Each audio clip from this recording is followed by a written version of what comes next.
Hey, welcome back to On Your Terms. I'm your host, Sam Vander Wielen. I'm an attorney turned entrepreneur who helps you legally protect your online business. And today I am sharing with you my biggest takeaways from the ConvertKit Craft and Commerce Conference that I went to in Boise, Idaho at the end of June 2022.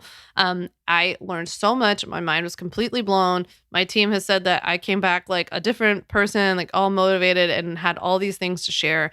And I am just really excited to share this with you because this is all part of something that I want to talk about more, which is that I feel like the online business industry is changing. I feel like there's change coming, and I feel like we need to adapt in certain ways. And I feel like we're kind of going through a growth spurt of sorts. And I feel like a lot of what I'm going to share with you today is speaking to that, but also in what to do, right? So I'm kicking off this episode by just sharing a little bit about why I wanted to go to ConvertKit's conference and like what I hope to get out of it, why I almost didn't go, and what I think people are missing when they don't go to conferences or don't go to the right ones. I then launch into sharing my top 10 takeaways. These range from everything on like marketing strategy to trends to data and numbers to public speaking to what success means for you. So we're going to talk about everything in this episode.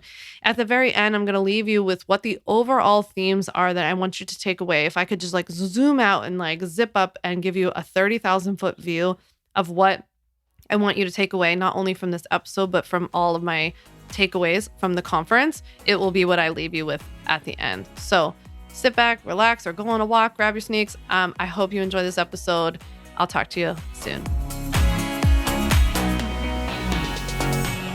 So I'm so excited to be talking with you today about my experience at ConvertKit's Craft and Commerce Conference. Try saying that 5 times fast. At ConvertKit's Craft and Commerce Conference.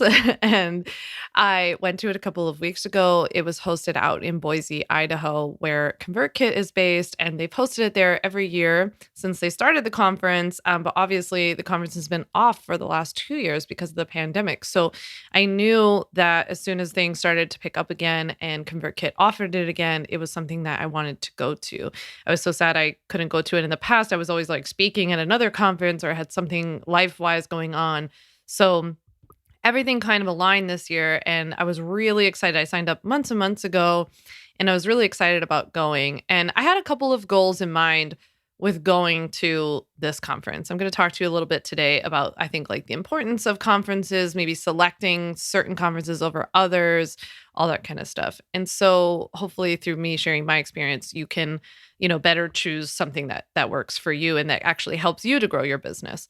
So I chose to go to ConvertKit and had these goals in mind of learning more about email marketing, right? Not just ConvertKit's email marketing, like nothing about their software itself. I do use and love ConvertKit, but I actually wanted to go there to learn in general, more tips about growing your email list, nurturing your subscribers more, really like in hearing a lot more about trends and changes in the industry when it comes to email marketing. That was something I was really interested in going there for, because I feel like a lot of things have shifted and I feel like things have changed with like social media consumption and other like means of content. And so then that has left me just constantly coming back to this notion that our email lists are so important, right? So I was like, what's new? What's happening? What's coming with this?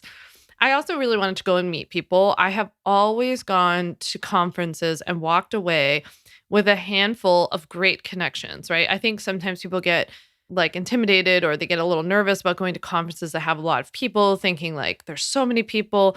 And in my experience, what ends up happening is that it's almost like going to like a big college. Like you kind of find your little group and then you become friends with them and they're really cool. And now I have like these friends from years and years, in different conferences that I've gone to. And that's exactly, what happened at this one too. So I wanted to meet people.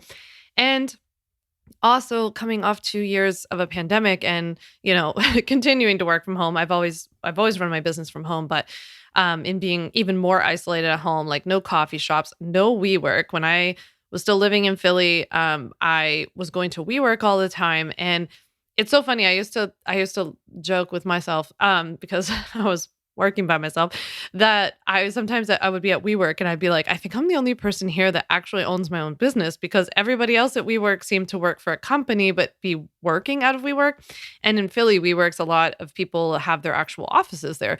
So it was just kind of funny. But even just being in that environment of there were a lot of startups and people doing cool things. And I get really inspired by the diversity of entrepreneurship, right? Like I don't need to be around a bunch of other coaches or legal people or people in online business. Like, I love being around creatives and writers and like cinematographer. I mean, literally anything, right? I think being around people who are super passionate about what they're doing, it doesn't really matter what exactly they're doing. It's just really helpful to be in that energy, you know? So that was a huge goal for me in going to this conference. I just like after the last 2 years, I kind of needed that little like shot of being around people who were equally as passionate about whatever they were doing as I am. And I was so excited to go to ConvertKit. Like I said, I signed up for it a long time ago. And then my dad, kind of suddenly passed away in the beginning of May. He had cancer for a long time, but like I didn't think he was going to pass now. And I was like, shoot, I wish I didn't sign up for this thing, right? Because I didn't want to go. I didn't want to leave home. I didn't want to be around other people. I didn't feel like introducing myself or being uncomfortable or not being in my own bed. And yeah, just like the whole thing, it just kind of zapped, and I think that's pretty like reasonable and normal. But over the coming weeks, like after my dad passed and before I went to ConvertKit at the very end of June, I think it was a really good lesson for me on black and white thinking. And a lot of my friends were really helpful in talking this through. So it's not, and I wanted to share this with you in case this is something that like comes up for you about going to big events or conferences or meetups or whatever it is, right? It's not a go, don't go decision, right? Or it doesn't have to be, I should say. It's not that black and white. So when I was thinking about going to ConvertKit after my dad died, I was like, I just shouldn't go anymore. It went from me being super excited to being like, I don't go at all, right? And as I thought about it over the coming weeks, it was like, maybe we go and we like get the most out of this that we can based on where we're at, based on how comfortable we are in these environments, based on what our goals are, what we're up to in our businesses, like what resources we have. And that's that. So that's kind of how I went to WeWork or to WeWork. I wish I went to WeWork. That's how I went to ConvertKit's conference. I went in there saying, you know what? I'm not in the mood and I'm not myself. I'm not my normal self, but I'm going to go with like an open mind. I'm going to drop the expectations of what I originally had hoped to get out of all of this and how like I was just going to be my normal, like I'll talk to anybody self, and I'm going to go. And I'm really, really glad that I did because this conference was mind blowing for me, right? In my experience, sometimes you go to these conferences and sometimes the content is in fact mind blowing. And there were several of those moments and lectures and all this kind of stuff that I experienced at ConvertKit.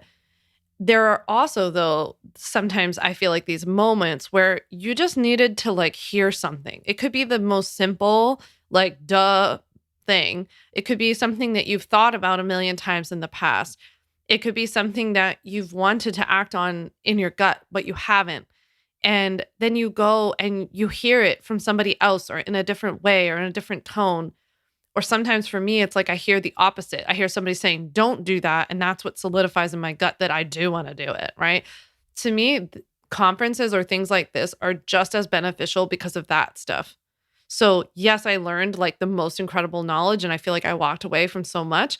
And as I'm always encouraging you to do, you have to kind of keep chiseling away at your version of business, your way of marketing, your way of like speaking to your customers, your writing style, all of these things. It has to be your way, right?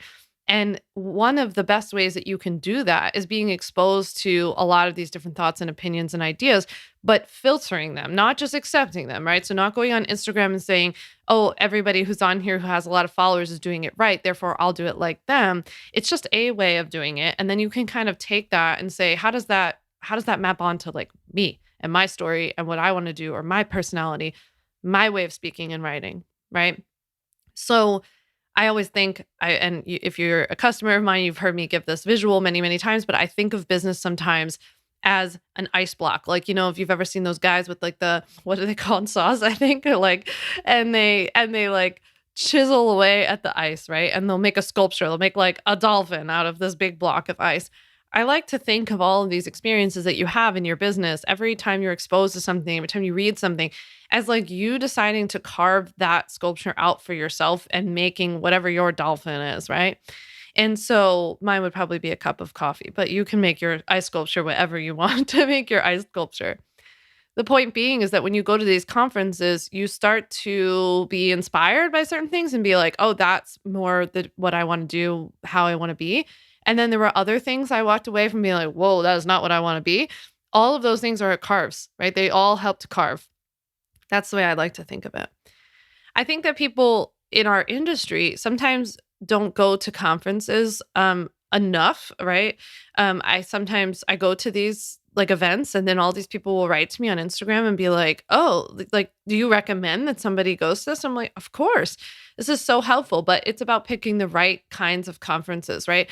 I feel like we spend so much time in our businesses. Well, at least I did in the early years, and I know this might be true for you if you're in the earlier stages of business, of spending all this time and all this like free crap online, right? So all these like free virtual events and like downloadable things and all of that kind of stuff. And it's funny because looking back on it, when I've gone to these more like live in-person events, I think you get more out of like ConvertKit's conferences, 2 full days essentially.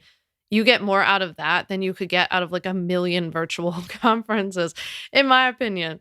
That's just my opinion. But I feel like this should be when it can be, when it's a possibility for you resources wise, this should be a focus in your business, is some sort of regular interval of these kinds of things.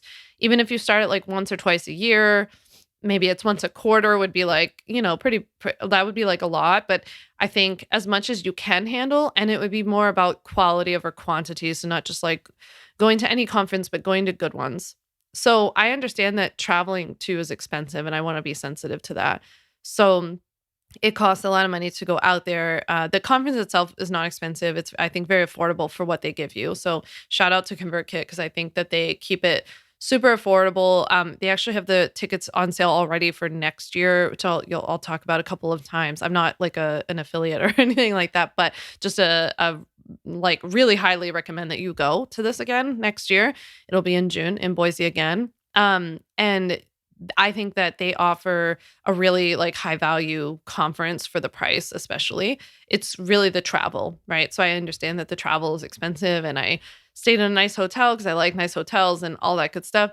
But I want you to know that that's not how I started, right? So I didn't start by flying to Boise and like, all that kind of stuff and going to conferences for days on end, because back when I started my business, I couldn't have afforded to take that time off. Or to travel. So I started local. I would go to I literally started like on the most local level. Like I went to like little workshops. I hosted little workshops, which then like prompted other people to host workshops at this place, at this cafe. Then I started going to like conferences in Philly and like meetups in Philly. And then it would be like New York, right? Which if you're not from our area, like New York and Philly are not far away. But it was like still like a train ride, or I'd go spend the night in New York. And it just kept growing, right? And then I started speaking on stages, and it just kind of like went and went and went. So don't be, again, no black and white. It doesn't have to be either you go to like a big national conference or nothing. You can start local and grow, but it is somewhere I would focus some of your budget when you can. I also want to encourage you not to only build your online businesses online. I think that's a common mistake that a lot of online business owners make. Even with somebody like me, where my whole business is online, I have a digital commerce business, essentially.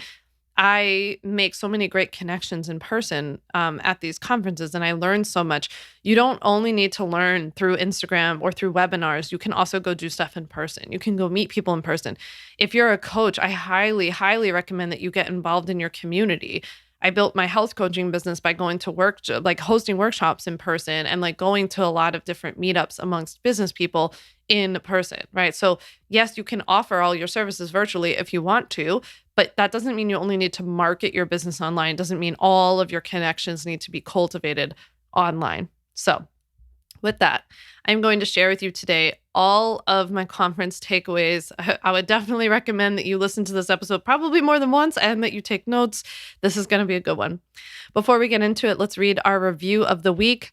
Tada Surat says, I love listening to On Your Terms. Sam is incredibly knowledgeable and an outstanding teacher. She makes the less fun legal parts of running a business actually interesting and enjoyable to learn. I'm also an Ultimate Bundle member, which has helped me tremendously in my business. So I was stoked when she started a podcast because I love learning from her. I listen while I'm doing chores around the house and always feel like she's right there talking directly to me. I can't recommend it enough to anyone who's starting or running an online business. Well, thank you so much for leaving a review on Apple Podcasts. If you listen on Apple to my show On Your Terms, leave a review of the show and you'll be entered to win a $20 Starbucks gift card. All you have to do is leave a review. If you listen on Spotify, just go ahead and give the show a rating. It's really helpful to spreading the word and keeping this show free to you. So let's get into all of my conference takeaways from Craft and Commerce. Okay, so here's what I'm going to do for you in this episode. I took copious notes at this conference, and everybody, when I was at the conference and I was sharing what was going on, like on Instagram, and then afterwards they were like, "Would you be open to sharing your notes?" And I couldn't figure out a great way to do that. So you know what I'm going to do? I synthesized my notes for you essentially. So first, I'm going to go through.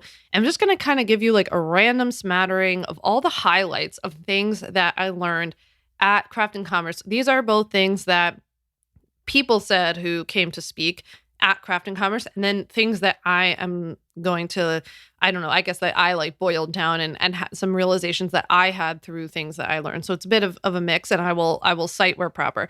The other thing is that at the very end of the episode, I'm going to give you like the big picture, 30,000 foot view highlights of the big takeaways I want you to have from this and that I personally am walking away from, because ironically, one of the things I walked away from with this conference is that we need to be looking at things in our business from a more global perspective. Sometimes we need to zoom out. We need to get out of the little day-to-day of all this like minutia and social media crap. And we need to zoom out and we need to be thinking big picture, future, long-term strategy. So that's how I'm going to do this. So buckle up, Buttercup. Let's do it. Okay, conference takeaways. Here we go. Number 1, blogging isn't dead, or at least it shouldn't be forgotten. I can't tell you how many people spoke at ConvertKit or who I met at ConvertKit who are still blogging, who are, maybe blogging is like the wrong term. Maybe that's part of the problem. I think that too often people just don't have content on their website that is written to drive traffic to their website, to attract their ideal client, to nurture them, to like become, to help with like brand awareness. And so creating content that lives on your website overall is something that was huge that I took away from this. And that a lot of people are using their email list to kind of do that. Some people are putting essentially their posts in their email and sending it out to their email list, but then taking that same content and putting it on their site and optimizing it for SEO purposes so that they're driving traffic to the site. That's what I've done a lot, and that's worked really well. That's not something I see being done hardly at all, let alone enough in our industry, right? Because it's like much easier to sell you a course on like growing your Instagram following or getting more YouTube subscribers, but telling you like you have to write these articles and like do some research and like be a good writer and put them on your site and figure out a little bit of SEO. I taught myself this on the very most basic level when I started my business. It's something that you can do too. Of course, there are also lots of people that can help you with that or who can do it for you and all that kind of stuff too, just depending on like where you're at and your resources. But you'll hear me talk a lot today about like blogging, SEO content, evergreen stuff. The second thing that I took away from this conference is that, and this was one of mine that I just kind of like pulled out of my notes as a summary, is that you need to diversify your marketing strategy. You should not be building your house on social media's land, right? We hear people say this a lot of like, don't build your house on rented land. Social media is rented land. It's not ours. We don't know what's happening with it. We can't control the algorithm. You can put out the best content ever. We have no idea how many people are seeing it. I don't believe that, like, I'm not trying to say that you shouldn't be on social media or that you shouldn't create content for it. what I just feel like I walked away from craft and commerce thinking is like, whoa, we spend way too much time on this side of our business, meaning the rented house side, and not nearly enough time buying our own land and cultivating our land and building the house on our land, right? So personally, I can just tell you what I'm going to do and you can take what you want from this. But I felt like ConvertKit's conference was a well needed and deserved slap in my face to get back to my foundation. I built this business, and the reason it was so successful and has continued to be is because I've focused on foundational content, content that lives, content that has a purpose. It goes somewhere. It doesn't die on a cutting room floor on Instagram, right? So I've shared before how I've had phases in my business where like when Instagram stories became really popular, I all of a sudden started doing all these Instagram stories and then realized, oh, this stuff all goes away after 24 hours, right? So if I am not taking care of cultivating my land, my owned land, then I have no business working so hard on the rented stuff. I think it's not a black and white thing. I think we work hard on our own stuff. Like you do SEO stuff, or you have a podcast that you title SEO optimize, and you turn that into a post on your site, or you have a YouTube channel and you do the same thing. And then we are also on social media to like cultivate the connection, build community, have some fun, brand awareness, all that kind of stuff. But that should not be where we're building our house. And personally, I needed a little bit of that slap to like get me back to what I knew in my gut was the right thing for me, the right long-term strategy. And just what honestly keeps you in like a better mental space too.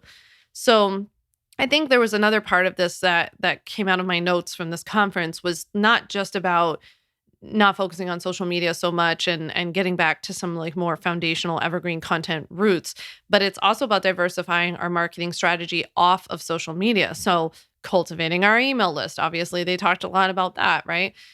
Really focusing on when we create content is like, how are we taking those people from Instagram and getting them onto our email list and giving them something of value and nurturing them so that they're not just sitting there on social media, right? And we're trying like our hardest every day to reach a tiny percentage of them.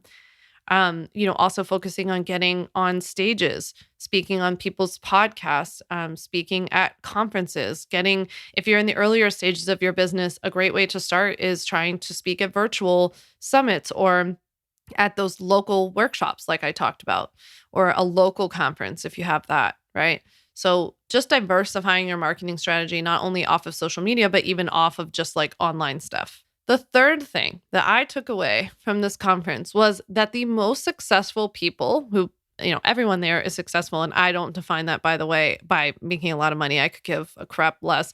But to me, it was like people who are happy, who are running profitable businesses, no matter how much profit they're making, who are happy with it, who have a nice balance in their life. That's typically like what I'm looking for, and who seem to enjoy what they do and are really good at doing it. Like they're actually helping people. They're offering something that's useful, that's helpful. The most successful people weren't messing around with the little things or trends. They weren't, for the most part, on TikTok. Actually, a interesting thing I noticed was that most of them weren't even on Instagram. They weren't messing around with like dance reels or lip syncing or any of this other kind of stuff.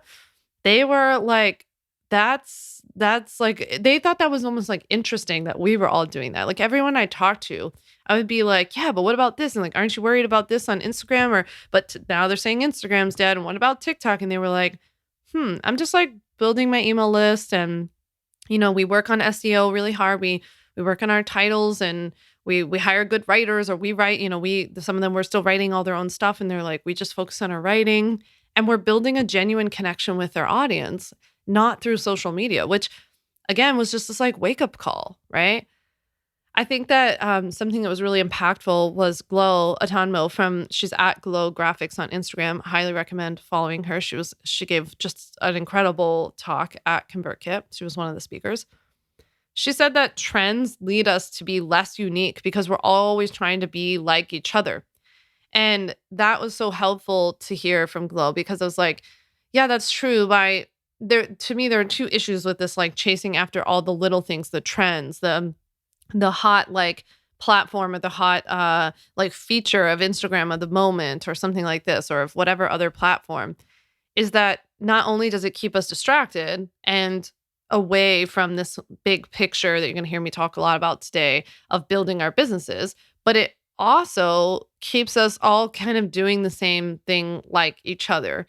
So even if you are going to participate in the trend of, for example, creating reels, like that's trend, quote unquote, trendy on Instagram, then what about like doing them your way with your spin, or like creating a new unique series or something that's uniquely you? I like think of the comedian Elise Myers when I think about this, of like just the way that she talks, the way that the kind of like the content of her, I guess she started on TikTok, but I only ever see it on Instagram.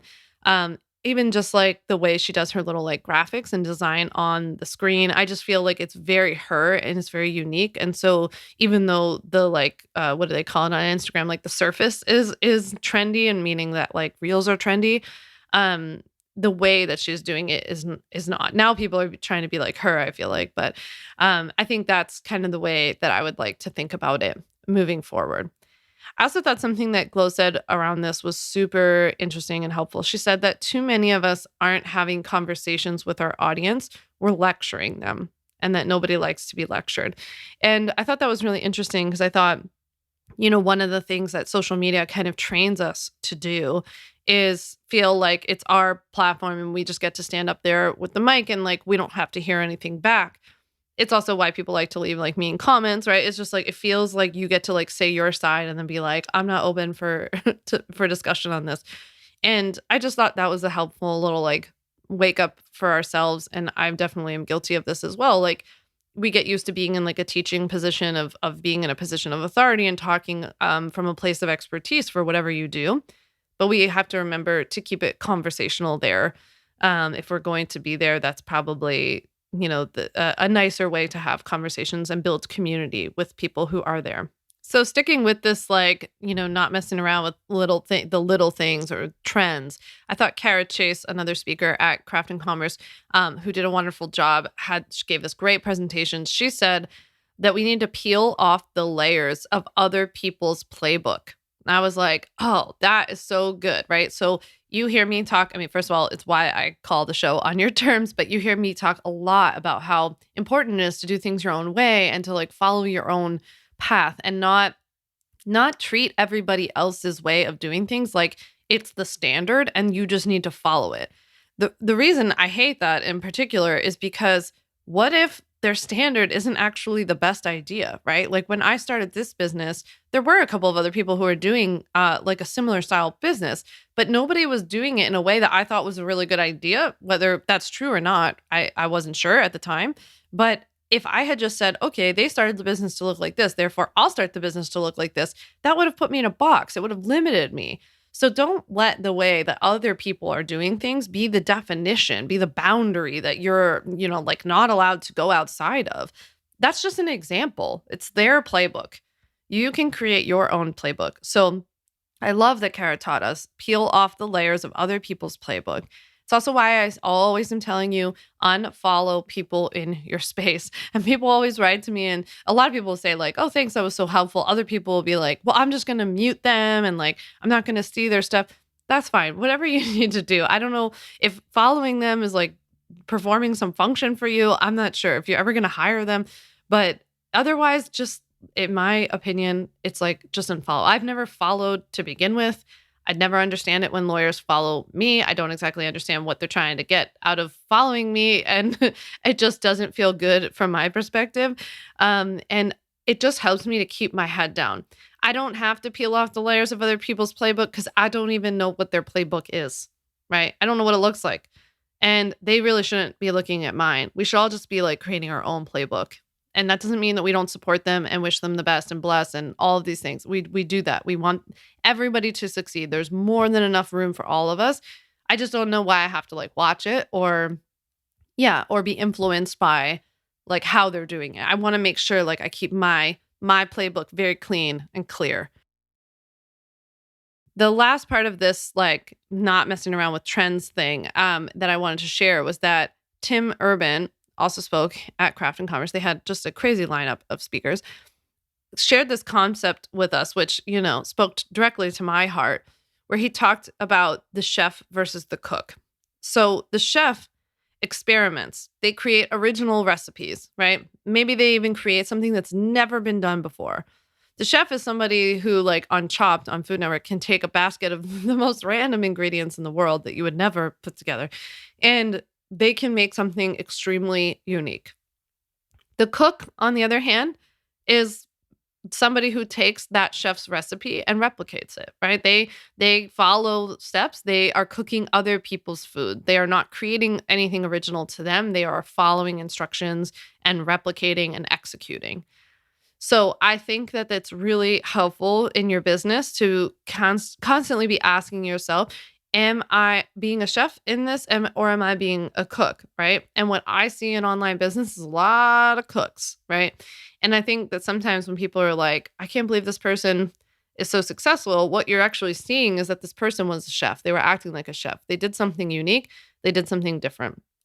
And Tim Urban encouraged us when thinking about this to ignore what's normal, right? So part of this is that, again, going back to this idea of like, if you're only looking at the way that other people are doing this in your space, that's the quote unquote normal. And then you're limiting yourself by looking at that and seeing like, this is the way I have to do it. And by getting it out of, the reason I'm encouraging you to like unfollow, unsubscribe, whatever, is because by getting that out of your vision, you can actually start to come from a creative place where you can envision and see something that maybe nobody else has seen before, right? That's possible. As entrepreneurs, we have those kinds of brains, but you need to give yourself the space to do that. My mom, when I was little, my mom went to med school, and so she graduated when I was like, I don't know, 7, 8, something like that. And when she wanted to go start her own practice, she never wanted to go work at a hospital. My mom wanted to do integrative medicine. She was like way ahead of her time. And my mom was like, I'm going to start this practice and I'm going to do integrative medicine. And I'm also not going to take insurance because insurance isn't going to pay for it, but people can like submit for reimbursement. And I remember, I mean, I was like 8, I didn't know anything. And I remember people would tell me like, your mom's crazy. That's crazy. You can't do that. Like, first of all, you can't be like a new doctor who just like starts her own practice. You can't do integrative medicine where you tell people like food is really important and movement and mindset and all this stuff. Like, that's crazy. It's all about like, I don't know, other stuff. And you can't not accept insurance. No one will pay you. And she was just like, yeah, I think it's a good idea. Just because nobody was doing it didn't mean that that wasn't something she could do, right? And so I was fortunate to grow up watching somebody who, like, my mom has the confidence of like, I don't know, a titan. And she was just like, just because it's not normal doesn't mean I can't do it. You got to ignore what's normal, right? That might be what you actually need to break through and come up with a good idea. But you can't do that if you're just absorbing all this stuff from all these other people and making that your box, your limit. Okay, number 4, let's get to number 4 takeaway.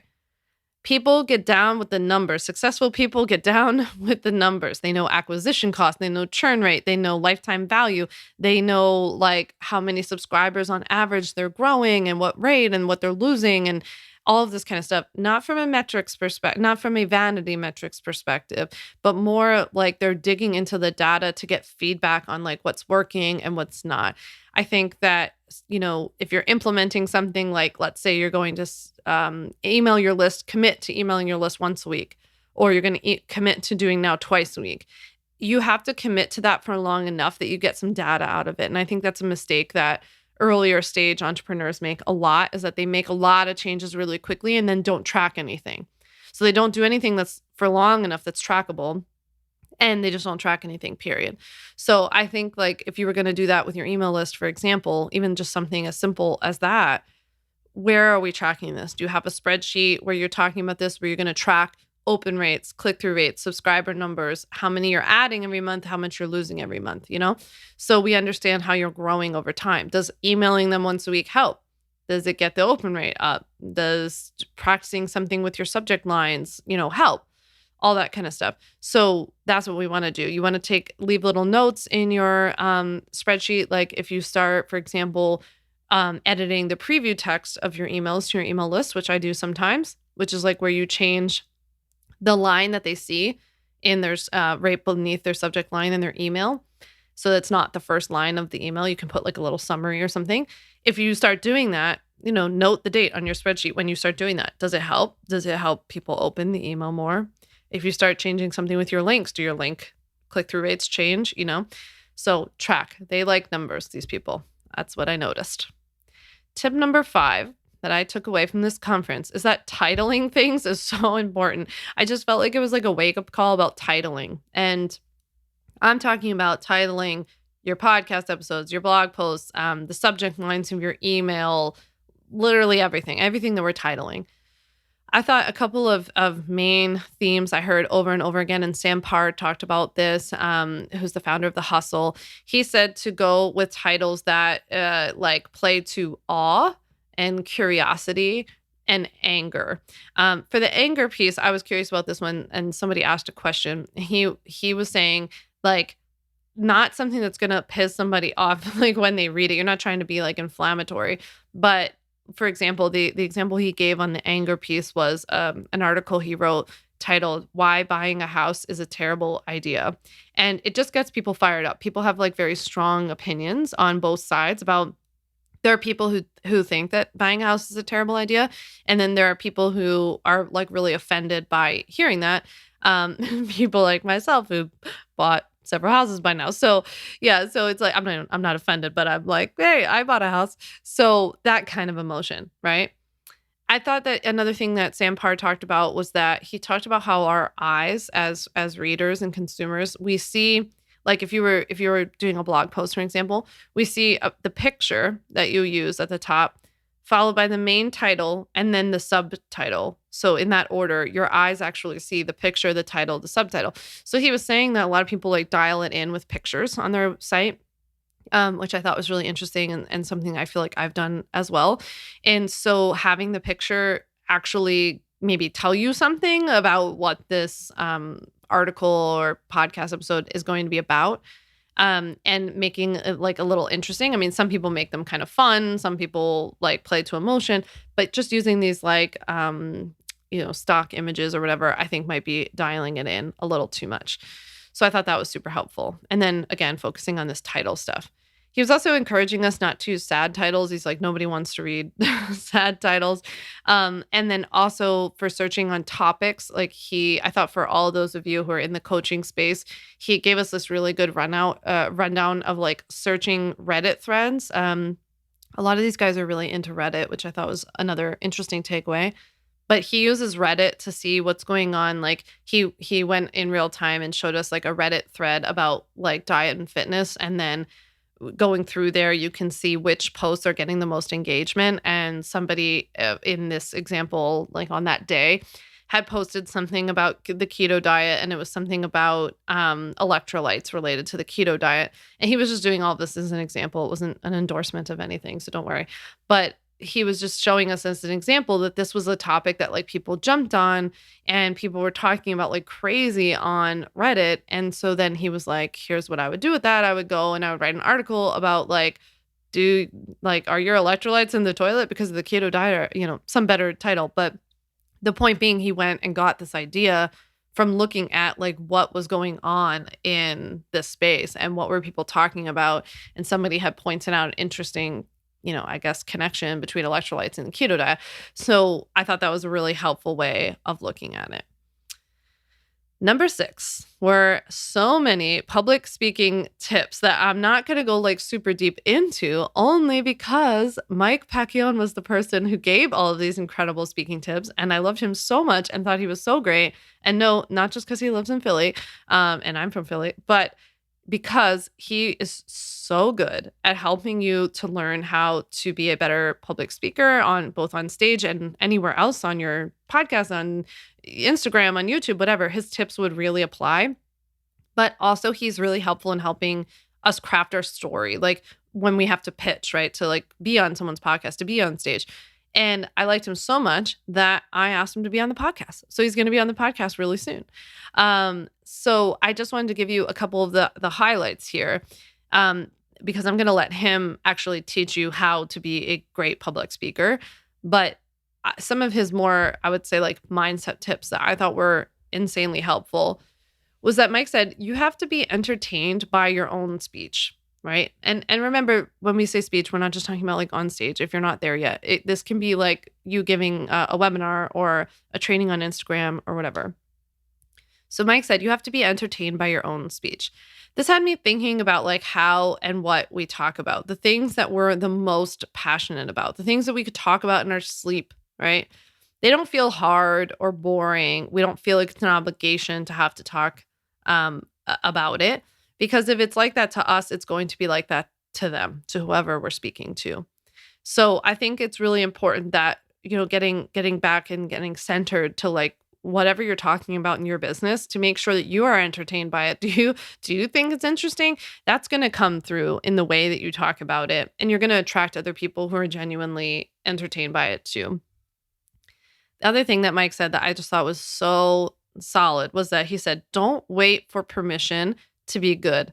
The audience doesn't need to confirm that it's good. You have to feel like you're the right person to be there. And when Mike said this, I was just like, oh, that is so true. Like you have to feel like you're the right person to be there before everybody else is going to think that you're the right person to be there. That's just how it works, right? So I thought those were two huge takeaways from Mike's talk. Like I said, I'm going to let him give you his incredible public speaking tips. You guys are going to love him. He's just the best. Number 7, Dr. Ben Hardy came and spoke, and he said, he talked a lot about the future and how we spend too much time in our current and our past. And he encouraged us to ask, when doing things in our business and when considering, making certain decisions, is this a cost to or an investment in my future self? Is this a cost to or an investment in my future self? He was saying that we don't clarify our vision or our goal like for the future. We stay like way too much in the now, in the past. And again, just going back to this like common theme of like staying in these little minutia of like, this is what's trendy right now. This is what I want to do right now. This is how many people I want to have following me on Instagram right now. It's all this like small ball stuff. It's not what is the big vision? Like if you have all these Instagram followers, even if you have all these people on your email list, like take away the more like vanity metrics thing. And I'm talking more about, I'm encouraging you to build things that are more long-term, like an email list. What are you doing that for, right? What's the future goal there? And what are you doing with them? How are you nurturing them? Dr. Ben Hardy was saying that we spend a lot of time between these short-term rewards and immediate battles. So the short-term rewards are in things like social media likes and followers, or maybe like a quick win in your business, right? And we also spend a lot of time in the immediate battles, which is like, I need money now, right? It's a very practical concern. You need to live. You need to make an income. You also have life stress. Maybe you have children, or you have an aging parent, or you have financial stress or a stressful job, right? So we spend a lot of time just like kind of batting around between those two things. It's like I hear this all the time from people where they're like, I need to make money fast in my business, or I'm not making enough. I'm not happy about this. And then they're like posting like crazy on these short-term reward platforms like social media, right? So we're not spending enough in time in the like, is this a cost to an investment in my future self, in my future business? Where is this headed? What's our vision? What's our goal for the future? You can definitely go and listen to my podcast episode I just released, episode 51 with Louise Henry. It was a guest episode where she helped us focus on goal setting, and I thought that was really helpful. All right, number 8 is all about being high value or generous in value. A big takeaway I had, and one of these was from Glow actually, where she gave us the example of selling a $29 product. She was like, if you sell a $29 product, your $29 product should not have $29 in value, right? It should have like a lot more to it. So it should be much higher value so that they actually become a fan, right? And so kind of getting out of this mindset of like, oh, someone's only paying $29 for this, I'm not giving them anything because that's nothing. Well, first, if you have that kind of resentment around it, you shouldn't be offering it. But I also thought this was a really good reminder in just going above and beyond. And oftentimes that actually pays dividends, right? People say that to me all the time about the podcast, that they get a lot out of my podcast, or they get a lot out of my free legal workshop. And then they're like, they still need the legal templates. They still want to work or be in my community. So it's okay to give a lot of value. I also thought it was really interesting that, speaking of this value thing, that like there were so many people there who had built these gigantic email lists, right? Like we're talking some millions of subscribers. There were people, lots of people I met who had hundreds of thousands of subscribers. And they were focused on making sure that what they were emailing their list, or the content that they were putting out there to generate leads to get onto their email list. So like in a lot of their examples, it was, blog posts or podcast episodes they turned to post on their site were really good. And that's what kept people coming in, right? So the content that they're creating to pull people in was really good, really high value, actually help people, good writing, well sourced, all that. And then when they're emailing their email list, they're like sending them really good stuff. And I just feel like sometimes in our industry, the good stuff part gets lost, right? And I've talked about this a lot when I talk about people who teach you how to create courses and encourage you to do this and that. And I'm like, did you ever notice that no one ever talks about creating a good course? Like that you have to create a good course. All they ever do is talk to you about what kind of lifestyle it will afford you if you sell courses. But they never talk about how like your course actually has to be good. It has to be helpful. It has to be original. It has to actually provide some sort of transformation or some tangible benefit in order for somebody to enjoy it and like it enough to A, not ask for their money back, but B, also tell other people about it. And so sometimes I just feel like, there are people who teach you how to get more followers on Instagram or more subscribers on YouTube, but you don't often hear about them. They'll teach you like hacks with titles and things or descriptions and metadata. But what about good, high quality, valuable content? And I felt like that was just what I took away from so many of the people who spoke. And as I've like over the last couple of weeks signed up for their emails and gone on their websites and read these articles, I'm like, these are really good. They're really helpful. They're unique. Even the think pieces are from like a different angle that I wouldn't have thought of. So high value, generous in value. Okay, I got two more for you here. Number 9, what does success mean for you? That was something I took away from the conference, was really getting clear on what success means for you. Not for them, not for her, not for them, him, nobody else. What does it mean for you? Kara Chase encouraged us to name 3 additional success metrics that aren't financially based, that aren't money focused, right? Think about that. I would love to hear what yours are. If you want to share them with me, I'm happy to share mine with you. If you want to DM me, I'll DM you back what mine are. But name 3 success metrics for you that aren't based on money. I think that would be so interesting. I thought like he was another speaker who was an incredible speaker. He's the owner and founder of radreads.co. He said that he, for example, goes surfing for 2 hours every single morning and he doesn't start work until 11. Kay, like me, left corporate. Well, he left Wall Street. I love being a corporate lawyer, but he left this life that was like hyper structured and rigid and, had worked a million hours and all this kind of stuff. And this is what was important to him. Like, of course he wants to be profitable and do well. And he is a very successful guy and he, is very driven. You can tell, right? But these were success metrics for him. Like if his business is allowing him to go surfing for 2 hours every morning, and his team only works a 30-hour work week, I feel like if we could ask Kay, he would say that's success to him, right? And so I thought that was super helpful to hear. And speaking of Kay, the last thing I want to leave you with here on kind of my overarching takeaways is that Kay gave a great talk, and he writes a lot about this. And I'll drop all these like links to everybody's websites and newsletters and everything below. Like I said, he is the founder of Rad Reads. He has this concept called $10,000 work, 10K work. And he breaks down this like whole system of $10, $100, $1,000, and $10,000 work that you do in your business. And I'm going to try to just like summarize it quickly for you. $10 and $100 work is like the execution stuff. It's like posting on social media, answering your emails, sending invoices and like getting clients onboarded. He defined it as like the dopamine hits, right? Like we get more followers or you get a lot of likes on something. You get a lot of responses to an email.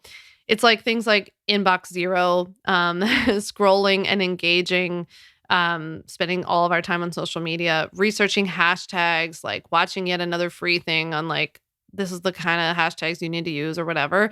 All of that kind of stuff. The $1,000 and $10,000 work is where we start to get a little bit into the deeper stuff. So we're talking more growth and deep work as a CEO. So the $1,000 stuff is like the stuff that only you can do, right? You probably have to do the writing. You have to do the videos, the content that shows your face, the speaking. For me, it's things like Facebook ads and tons of writing and recording the podcast and all that kind of stuff. But the 10K work is stuff that where we start to hire and train others to do the things that are the $10 and $100 work stuff, right? So that we kind of get out of it because that pays us dividends. So hiring and training others, one-to-many opportunities. So things that we can work on, that we can create that then can make a lot more, right?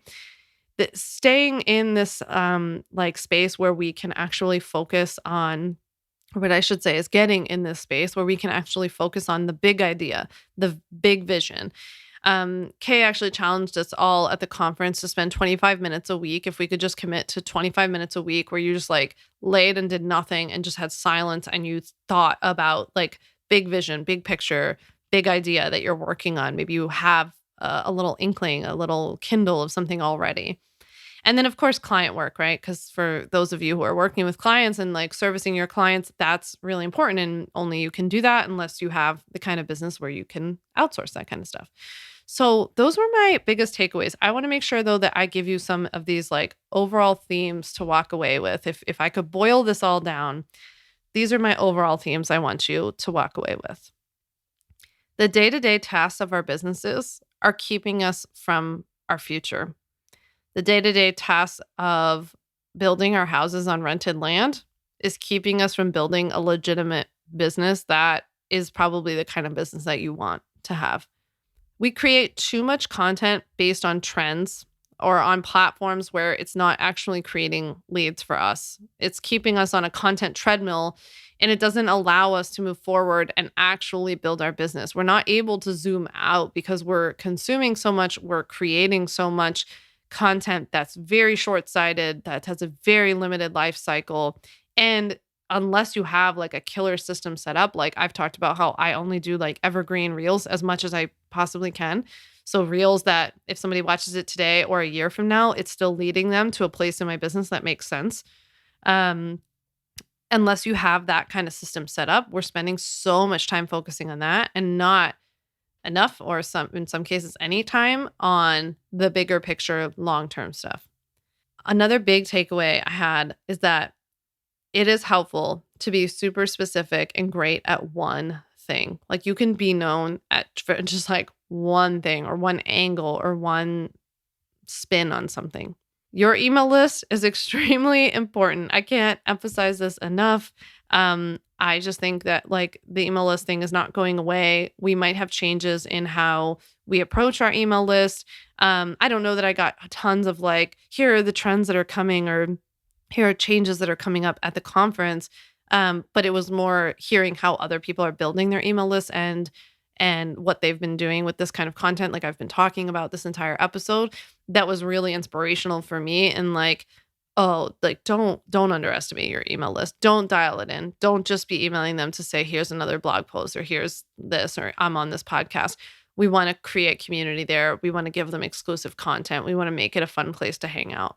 I also took away that we cannot wait for an invitation. We cannot wait. I always use the dating analogy of like, if you were looking for a date, you cannot stay at home in your apartment and hope somebody knocks on your door. Nobody's knocking on your door to invite you to come speak on a major stage or to be on someone's podcast or to have more customers. You have to be out there, right? Campaigning. That came from Chloe Weaver, who spoke. She was a cinematographer, a really cool speaker at Craft and Commerce. And she talked about not waiting for an invitation or permission from others, not expecting others either to read your mind as to what you want, right? In like Chloe's case, she talked about how she's been working her way up the like camera operator, cinematographer, photography director path in the film industry. And she kind of expected that the people that she was working with on set just like knew that she wanted to climb. But that's not always true for people. There are certain jobs within the cinematography, section of a film that like some people like to stay in and other people like to climb and try all different things. And it wasn't until she actually started to let people know, like, hey, I actually do want to be the director of photography. Then people started to be like, oh, okay. Yeah, oh, sure. Come on in. Right. But she was expecting someone to just like assume or know and read her mind. We can't do that. We also have to take a lot of swings. I think I just walked away from this conference being like, man, these people, they have gone up to bat. They have swung, they have struck out, they have hit grounders, they've hit doubles, they've hit triples, they've hit tons of home runs, and they've struck out again after the home runs. And it just is like this massive cycle of taking a lot of swings. And I think that sometimes the danger of social media can be that we're seeing people's home runs, but we're not seeing all the strikeouts and the grounders and the doubles and whatever else. So just remember that as you are doing this is all part of the process. You are taking a lot of swings. You need to take a lot of swings. It's important, actually. Last but not least, I want to leave you with be the chef. You knew that was going to be my takeaway, right? Be the chef. You have got to be the chef. You cannot be cooking other people's recipes if you want to create something not only that you're really proud of, but something that's successful in however you define that term. I think that it's really tempting in the beginning of our businesses to just be like, oh, this is the way it has to be done. But we've got to create something that's uniquely yours. And so for any of you too that are concerned that like your space is crowded, more and more people are coming in every day, and you see all these other people doing what you're doing, and you're like, there's no space for me. Someone's already saying what I'm saying. If you were being the chef, that wouldn't be true. If you're just trying to be another cook, then that could be true, because then you're cooking the same recipes that everybody else does. And then why go to you versus the other cook's restaurant, right? But people love going to chefs' restaurants. People love going places that are unique and that are innovative. And I just want to encourage you to lean into that in your own business. I'm going to drop all the resources that I've mentioned in this episode today. I'll try to make sure you have links to everybody's like website or whatever they have. They have Instagram. I will link to that all below. And I would love it if you would reach out to me on Instagram and let me know what your takeaway was from this episode. Like out of all the things I mentioned, which one was the one that you were like, oh, I needed to hear that. I also hope that you liked hearing this recap. Let me know if you liked hearing this recap about the conference, because I'm going to another major conference at the end of this month, and I would be happy to do the same, but that one's going to be a lot about podcasting and marketing. So let me know if you would like me to do this again when I go to the podcast conference. With that, I hope you have a great rest of your day, and thank you so much for listening to On Your Terms. Thanks so much for listening to the On Your Terms podcast. Make sure to follow on Apple Podcasts, Spotify, or wherever you like to listen to podcasts.